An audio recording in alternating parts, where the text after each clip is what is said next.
Muy buenas, sean muy bienvenidos y bienvenidas a este nuevo tutorial. En este tutorial vamos a ver qué son las interfaces.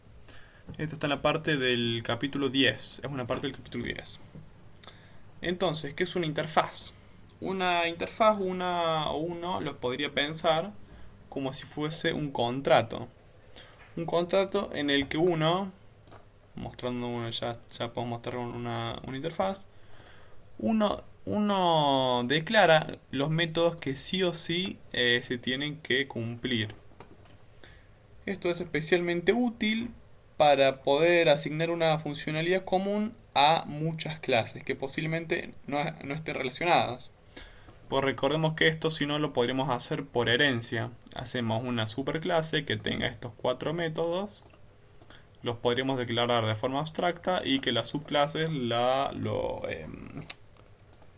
puedan hacer su propia implementación mediante la sobrecarga. El tema es que si no tenemos clases que estén relacionadas por subclase y superclase, ¿cómo hacemos? Bueno, acá es donde entra la interfaz. Esto también, como en herencia, nos permite procesar a las instancias de forma polimórfica.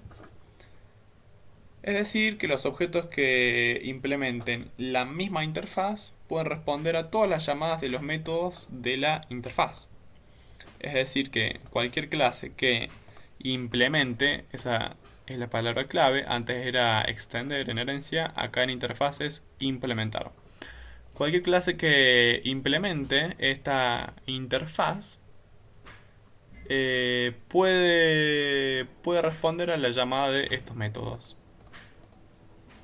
Entonces, por ejemplo, tenemos esta interfaz y calculadora que se declara de la siguiente forma: public interface en vez de class y bueno, y el nombre.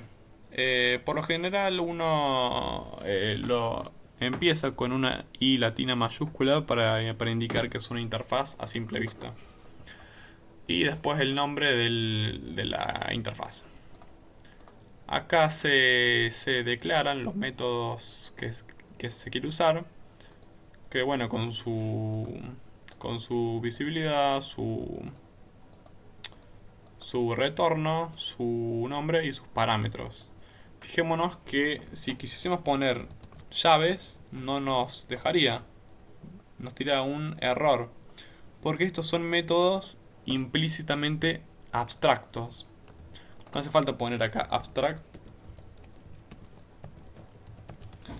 Si nos acordamos de eso, lo hacíamos antes, en el anterior ejemplo de Cuba, para el método colocar. Acá no hace falta poner abstract porque ya al ser una interfaz son abstractas implícitamente, sí o sí.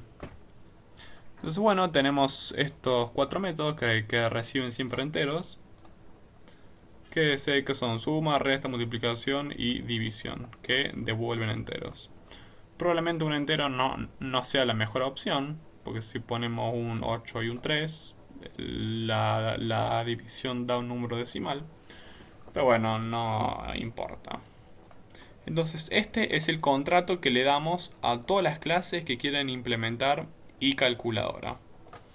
Entonces acá tenemos una clase que implementa esto, que es por ejemplo calculadora. Sí, no es muy imaginativo el nombre, pero bueno, funciona.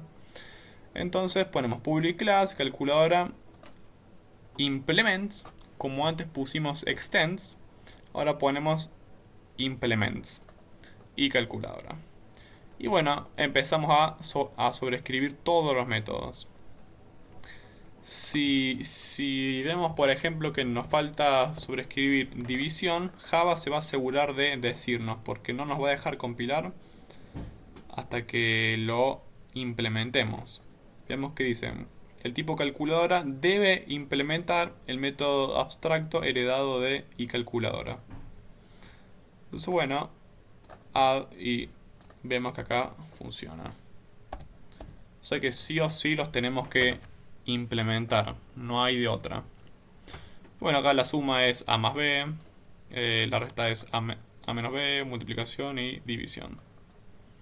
Bueno, con su constructor, que como un constructor vacío no hace falta. Porque Java, si no encuentra constructores, nos deja el vacío por defecto. Entonces, bueno, en el main podríamos ver, por ejemplo, esto.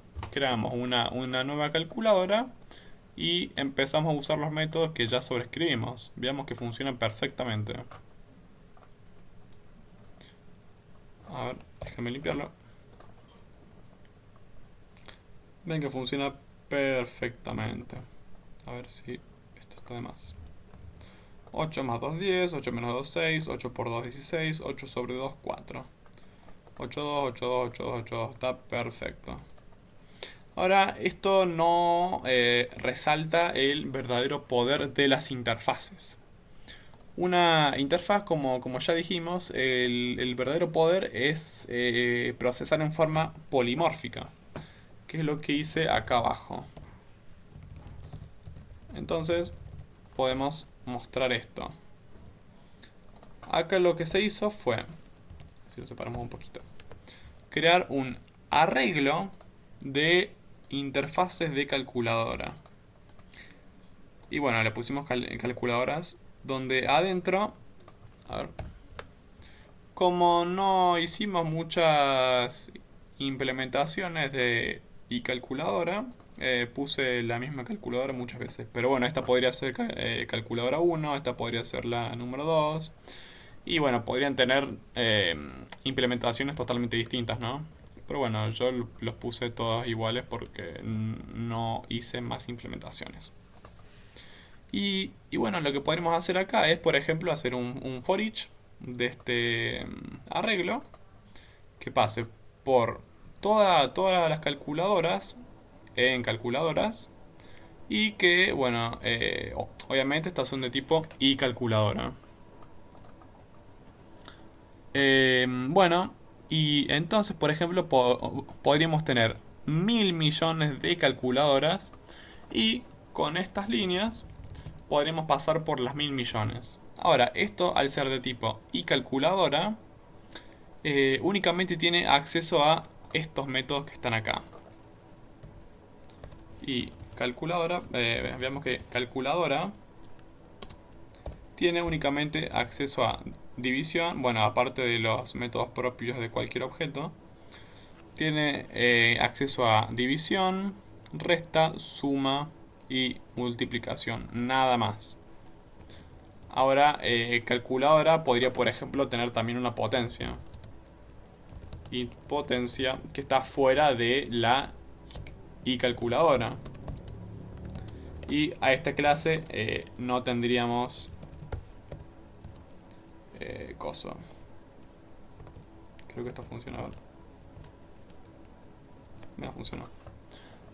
No tendríamos acceso a este método. Ese es el...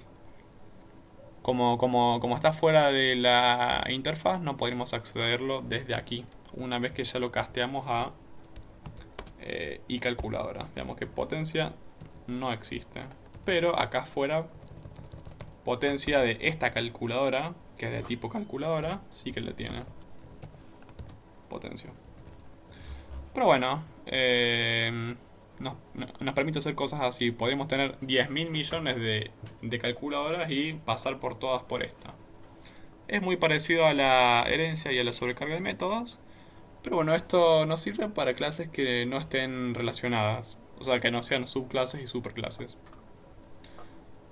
Muy bien, esto fue el resumen del capítulo número 10.